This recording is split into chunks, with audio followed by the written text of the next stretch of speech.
ಕಾರ್ಯಕರ್ತ ಸುಹಾಸ್ ಶೆಟ್ಟಿ ಹತ್ಯೆ ಪ್ರಕರಣಕ್ಕೆ ಸಂಬಂಧಿಸಿದಂತೆ ದಕ್ಷಿಣ ಕನ್ನಡ ಜಿಲ್ಲಾ ಬಂದ್ಗೆ ವಿಶ್ವ ಹಿಂದೂ ಪರಿಷತ್ನವರು ಕರೆ ಕೊಟ್ಟಿದ್ದಾರೆ. ಮೇ 6ರವರೆಗೆ ಮತ್ತೊಂದು ಕಡೆಯಲ್ಲಿ ಮಂಗಳೂರಿನಲ್ಲಿ ನಿಷೇಧಾಜ್ಞೆ ಜಾರಿ ಇರುತ್ತೆ. ಕಿನ್ನಿ ಪದವು ಕ್ರಾಸ್ ಬಳಿ ಸುಹಾಸ್ ಶೆಟ್ಟಿ ಕೊಲೆ ಆಗಿರುವಂಥದ್ದು. ಮಂಗಳೂರಿನಾದ್ಯಂತ ಪೊಲೀಸ್ ಬಂದೋಬಸ್ತನ್ನು ಒದಗಿಸಲಾಗಿದೆ. ಫಾಜಿಲ್ ಕೊಲೆ ಕೇಸ್ನ ಪ್ರಮುಖ ಆರೋಪಿಯಾಗಿದ್ದರು ಸುಹಾಸ್ ಶೆಟ್ಟಿ. ಇಲ್ಲಿ ಗಮನಿಸಬೇಕಾದಂಥ ಅಂಶ, ಪ್ರವೀಣ್ ನೆಟ್ಟಾರು ಹತ್ಯೆ ಆದ ಬಳಿಕ ದಕ್ಷಿಣ ಕನ್ನಡ ಜಿಲ್ಲೆಯ ಮಂಗಳೂರಿನಲ್ಲಿ ಮತ್ತೊಂದು ಕೊಲೆ ಆಗತ್ತೆ. ಯಾರು ಅಂತ ಹೇಳಿದ್ರೆ ಅದು ಓರ್ವ ಮುಸ್ಲಿಂ ಯುವಕ ಫಾಜಿಲ್ ಎನ್ನುವಂಥ ಯುವಕನದ್ದು. ಫಾಜಿಲ್ನ ಕೊಲೆಗೆ ಪ್ರತೀಕಾರವಾಗಿ ಇಲ್ಲಿ ಸುಹಾಸ್ನನ್ನ ಕೊಲೆ ಮಾಡಲಾಗಿದೆ ಎನ್ನುವಂಥದ್ದಾಗಿ ಒಂದಷ್ಟು ಆರೋಪಗಳು ಕೇಳಿ ಬರ್ತಾ ಇದೆ. ಯಾಕಂತ ಹೇಳಿದ್ರೆ ಫಾಜಿಲ್ ಕೊಲೆ ಕೇಸ್ನಲ್ಲಿ ಸುಹಾಸ್ ಶೆಟ್ಟಿ ಕೂಡ ಆರೋಪಿಯಾಗಿದ್ದರು. ಸದ್ಯ ಇದೇ ಪ್ರಕರಣಕ್ಕೆ ಸಂಬಂಧಿಸಿದಂತೆ ಈಗ ಪೊಲೀಸರು ತನಿಖೆಯನ್ನು ನಡೆಸುವಂಥ ಕೆಲಸವನ್ನು ಮಾಡ್ತಾ ಇದ್ದಾರೆ. ಕಾದು ನೋಡಬೇಕು. ಹಾಗೆಯೇ ಸುಹಾಸ್ ಶೆಟ್ಟಿ ಕೊಲೆಗೆ ಕರಾವಳಿ ಕೊತ್ತ ಕುದಿತಾ ಇದೆ. ಅಲ್ಲಲ್ಲಿ ಬಸ್ಗಳಿಗೆ ಕಲ್ಲೆಸೆಯಲಾಗಿದೆ. ಉದ್ವಿಗ್ನ ಪರಿಸ್ಥಿತಿ ಉಂಟಾಗಿದೆ. ಮಂಗಳೂರಿಗೆ ಎಡಿಜಿಪಿ ಆರ್ ಹಿತೇಂದ್ರ ಆಗಮಿಸಿದ್ದಾರೆ ಎನ್ನುವಂಥದ್ದು ಗೊತ್ತಾಗ್ತಾ ಇದೆ. ಖಾಸಗಿ ಮತ್ತು ಸರ್ಕಾರಿ ಬಸ್ಗಳ ಸಂಚಾರ ಸಂಪೂರ್ಣವಾಗಿ ನಿಷೇಧ ಮಾಡಲಾಗಿದೆ. ಪೊಲೀಸ್ ಕಮಿಷನರೇಟ್ ವ್ಯಾಪ್ತಿಯಲ್ಲಿ ನಿಷೇಧಾಜ್ಞೆ ಜಾರಿ ಮಾಡಲಾಗಿದೆ. ಬಹುತೇಕ ಮಂಗಳೂರಿನಲ್ಲಿ ಈಗ ಬಂದ್ನ ವಾತಾವರಣ. ಘಟನೆ ಬೆನ್ನಲ್ಲೇ ಜಿಲ್ಲಾದ್ಯಂತ ಬಂದ್ಗೆ ವಿಶ್ವ ಹಿಂದೂ ಪರಿಷತ್ನವರು ಕರೆಯನ್ನು ಕೊಟ್ಟಿರುವಂಥದ್ದು. ಬಂದ್ಗೆ ಪ್ರತಿಕ್ರಿಯೆ ವ್ಯಕ್ತವಾಗ್ತಾ ಇದೆ. ಬಸ್ ಸಂಚಾರ ಆಗ್ತಾ ಇಲ್ಲ. ಮಂಗಳೂರಿನಲ್ಲಿ ಪ್ರಮುಖವಾಗಿ ಖಾಸಗಿ ಬಸ್ಸುಗಳ ಸಂಚಾರ ದೊಡ್ಡ ಮಟ್ಟದಲ್ಲಿದೆ. ಯಾವುದೇ ಖಾಸಗಿ ಬಸ್ಸುಗಳು ಕೂಡ ರಸ್ತೆಗಿಳಿದಿಲ್ಲ. ಅವತ್ತು ಪತ್ರಕರ್ತ ಬಂಧುಗಳೇ, ನಿನ್ನೆಯ ದಿವಸ ರಾತ್ರಿ ಸುಮಾರು 8 ಗಂಟೆ ಸಮಯದಲ್ಲಿ ನಮ್ಮ ಸಂಘಟನೆಯ ಕಾರ್ಯಕರ್ತರಾದಂತಹ ಸುಹಾಸ್ ಶೆಟ್ಟಿ ಮತ್ತು ಉಳಿದಂಥ 5 ಜನ ತನ್ನ ಕಾರಲ್ಲಿ ಹೋಗಬೇಕಾದ್ರೆ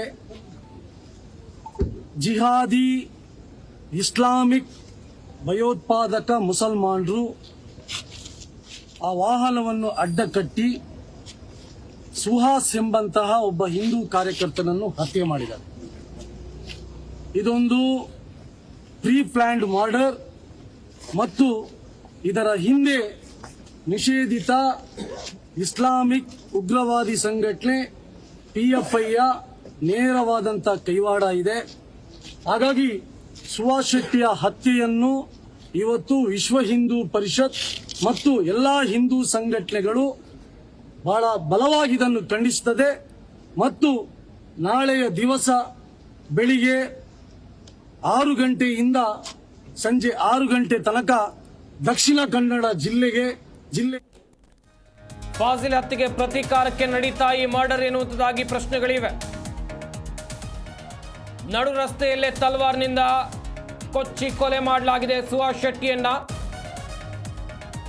ಸುಹಾಸ್ ಶೆಟ್ಟಿ ಮರ್ಡರ್ ಹಿಂದೆ 106 ಸಂಶಯಗಳು ಈಗ ವ್ಯಕ್ತವಾಗ್ತಾ ಇರುವಂಥದ್ದು. ಮಂಗಳೂರಿನ AG ಆಸ್ಪತ್ರೆ ಬಳಿ ಬಂದೋಬಸ್ತನ್ನು ಒದಗಿಸಲಾಗಿದೆ. ಯಾವುದೇ ಅಹಿತಕರ ಘಟನೆ ನಡೆಯದಂತೆ ಬಿಗಿ ಭದ್ರತೆಯನ್ನು ಕೊಟ್ಟಿದ್ದಾರೆ AG ಆಸ್ಪತ್ರೆಗೆ ಎನ್ನುವಂತ ಮಾಹಿತಿ ಸಿಗ್ತಾ ಇದೆ. ಬೆಳಿಗ್ಗೆ 6 ಗಂಟೆಯಿಂದ ಸಂಜೆ 6 ಗಂಟೆವರೆಗೆ ಕಡಲ ನಗರಿ ಮಂಗಳೂರು ಬಂದ್ ಆಗಿರುತ್ತೆ.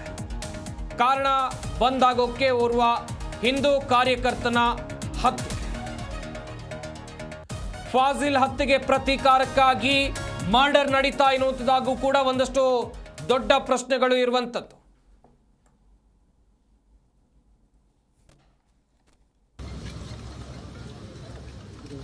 ಇವತ್ತು ಸುಹಾಸ್ ಶೆಟ್ಟಿ ಅಂತ ಹೇಳುವಂಥ ನಮ್ಮ ಹಿಂದೂ ಕಾರ್ಯಕರ್ತ ಬರ್ಬೇರಾಗಿ ಹತ್ಯೆಯಾದಂಥ ಸಂದರ್ಭದಲ್ಲಿ ಹಿಂದೂ ಕಾರ್ಯಕರ್ತರು ಮತ್ತು ಪ್ರಮುಖರು ಈ AG ಆಸ್ಪತ್ರೆ ಸಂದರ್ಭದಲ್ಲಿ ನಾವಿಲ್ಲಿ ಸೇರಿದ್ದೇವೆ. ಇವತ್ತು ಪೂರ್ವ ಯೋಜಿತ ಕೃತ್ಯವನ್ನು ಮಾಡಿದ ರೀತಿಯಲ್ಲಿ ಸಂಪೂರ್ಣವಾಗಿ ಸುಹಾಸ್ ಶೆಟ್ಟಿಯನ್ನು ಬರ್ಬರವಾಗಿ ಹತ್ಯೆ ಮಾಡಿದ್ದು. ಇವತ್ತು ಪೊಲೀಸ್ ಇಲಾಖೆ ಇಂಟೆಲಿಜೆನ್ಸ್ ಇರಬಹುದು, ಇವರಿಗೆ ಯಾವುದೇ ಮಾಹಿತಿಗಳಿಲ್ಲದೆ ಈ ರೀತಿ ಹತ್ಯೆ ಆಗಲಿಕ್ಕೆ ಸಾಧ್ಯವಾ ಅಂತ ಹೇಳುವಂಥ ಪ್ರಶ್ನೆಗಳು ಕೂಡ ಉದ್ಭವ. ಇವತ್ತು ಹಿಂದೂ ಕಾರ್ಯಕರ್ತರ ಹತ್ಯೆ ಆಗುವಂತ ಸಂದರ್ಭದಲ್ಲಿ ರಾಜ್ಯದಲ್ಲಿ ಆಡಳಿತ ಮಾಡುತ್ತಿರುವಂತಹ ಕಾಂಗ್ರೆಸ್ ಸರ್ಕಾರ ಇವರ ಇಂಟೆಲಿಜೆನ್ಸ್ ಏನು ಮಾಡ್ತಾ ಇದೆ?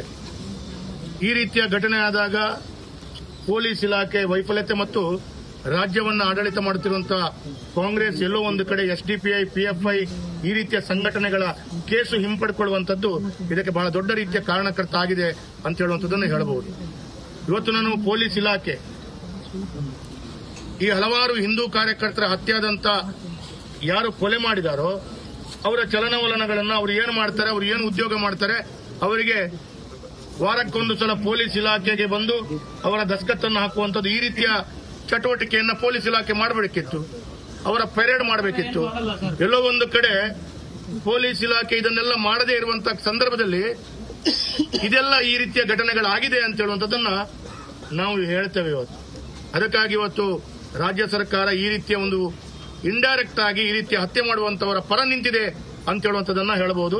ಇದಕ್ಕೆ ಪೊಲೀಸರು ಈ 10 ರಿಂದ 15 ಜನರ ಕೃತ್ಯ ಅಂತ ಹೇಳುವಂಥದ್ದು ಯಾರೆಲ್ಲ ಅವರಿಗೆ ಸಹಕಾರ ಕೊಟ್ಟಿದ್ದಾರೆ, ಅವರು ವಾಹನದಲ್ಲಿ ಬರಬೇಕು ಅಥವಾ ಎಲ್ಲಿದ್ದಾರೆ ನೋಡಬೇಕು, ಹುಡುಕಬೇಕು, ಇದಕ್ಕೆಲ್ಲ ಸಹಕಾರ ಕೊಟ್ಟು ಬಹಳ ದೊಡ್ಡ ತಂಡ ಇದೆ.